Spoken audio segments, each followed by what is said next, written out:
Hello everyone and welcome to another unboxing video. Today I have the Pilot iro-utsushi dip pens, which is Pilot's first dip pen, so it's a very exciting addition to have here. We have the resin bodies here, so they're nice and clear looking, and they're very pretty. There's also a wood version that we'll be getting soon. We don't have them yet, but those also look quite nice. And this is a really beginner-friendly dip pen, so I'm a big fan.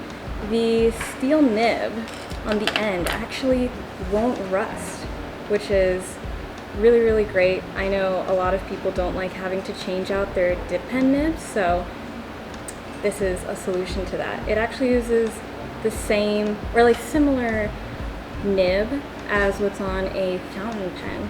And I actually wanted to compare this with the Kakuno fountain pen because the nib looks very similar.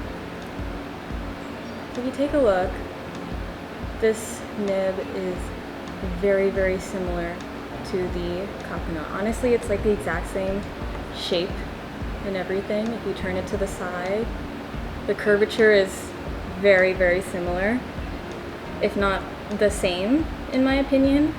But looking at this close-up, you can see that the tip on the pen is not a traditional dip pen tip. It's actually rounded like the Kakuno fountain pen. So this is actually really great for being able to just write comfortably. So more about this pen, the tip is actually not removable. So that's very unique to dip pens. Most dip pens come with a holder and a nib separately, and then you get to change and mix up whatever nib you put on the holder. If you do want some nib variation, it comes in a fine and a medium in the clear color only. So you can see closely there, the nib has a little marking there to show the fine and the medium. So let's go on to writing with the pen. I have some water here and a paper towel because the first step with this pen, uncap it and submerge it in water. You can dip it like that. And then wipe it off.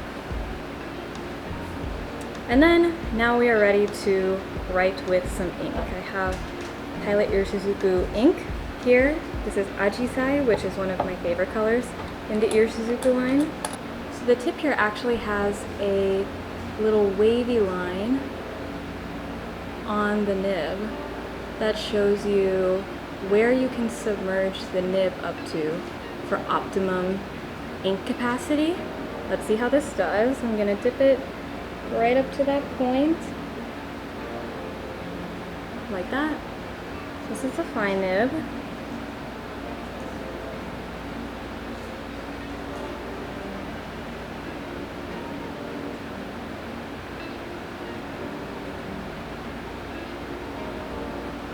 And it is really fine. I think this is a great thickness if you're someone who likes dipping pens but you want something a little bit thinner than, say, a glass pen can give you. And it's really lightweight. It is very smooth, but it is a hard nib, so you can see I'm getting like very minimal line variation when I'm pressing really hard at the top and then trying to let it up at the bottom.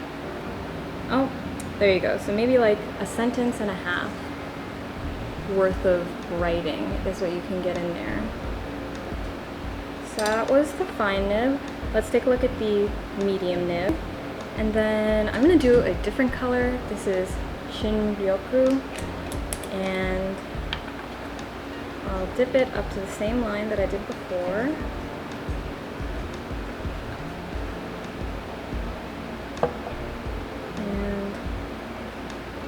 This is the medium nib.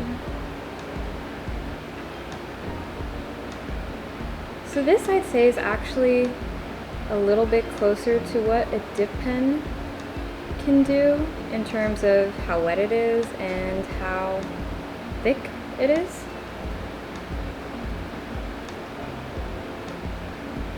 It seems to hold just about the same amount of ink as the fine nib. So after about a sentence and a half, I'm running out of ink. Okay, so very quickly, I'm going to compare how the Kakuno nib writes compared to the iro-utsushi nib. Alright, so I'm just going to test the line width right here.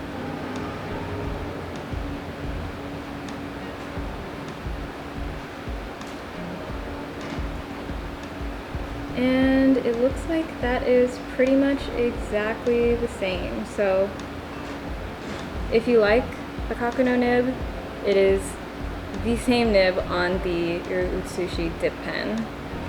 Comes in a clear blue and clear black. So they look very nice and light. They're very light to hold. I would love to know what everyone thinks about these dipping pens from Pilot down in the comments below. Are you going to try this out? Do you already have one? Let me know. I would love to know, since this is Pilot's first dipping pen. Very exciting. Thank you for watching. See you all later. Bye.